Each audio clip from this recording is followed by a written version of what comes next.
Now at 5, an attempt to right a wrong. 52-year-old Arvell Marshall spent 16 years behind bars for a murder he did not commit. And video showing the real murderer was never fully presented in court. But after authorities reinvestigated the case, the truth came out and Marshall freed from prison. NJ Burka was there in court for the moment Marshall had been dreaming of for years. NJ joins us live from downtown Brooklyn. What a moment, NJ.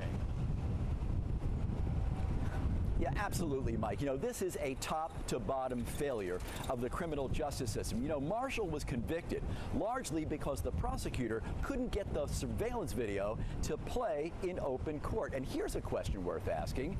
Why did it take so long to overturn this conviction?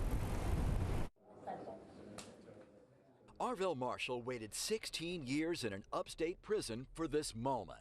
And he says he never lost faith that it would come. They knew I was innocent. They knew it would have proved my innocence, so they tried to keep it under the table. They was hoping I'd just shut up and just accept everything that they did to me, and I said, nah, I'm gonna fight. Marshall was accused and convicted of murder for shooting his neighbor in the head outside the man's home in Crown Heights in July of 2008.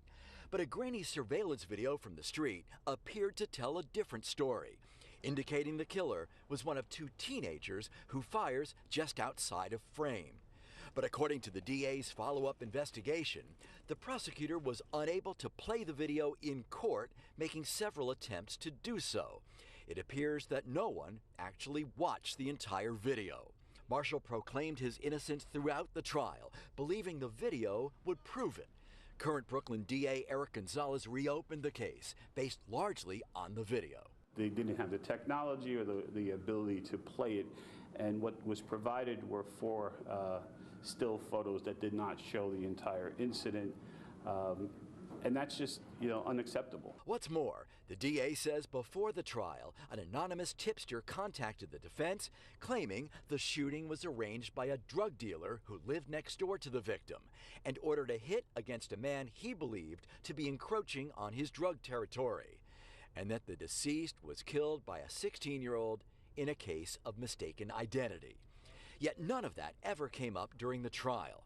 Marshall insists he's not bitter. He was not up for parole until 2033. And let bygones be bygones. Whoever did it, I just hope they get justice for the victim and his family, man. Well, the DA has worked to overturn 39 wrongful convictions since he took office. Another 60 remain under active investigation here tonight. Live tonight in downtown Brooklyn, NJ Burka, Channel 7 Eyewitness News.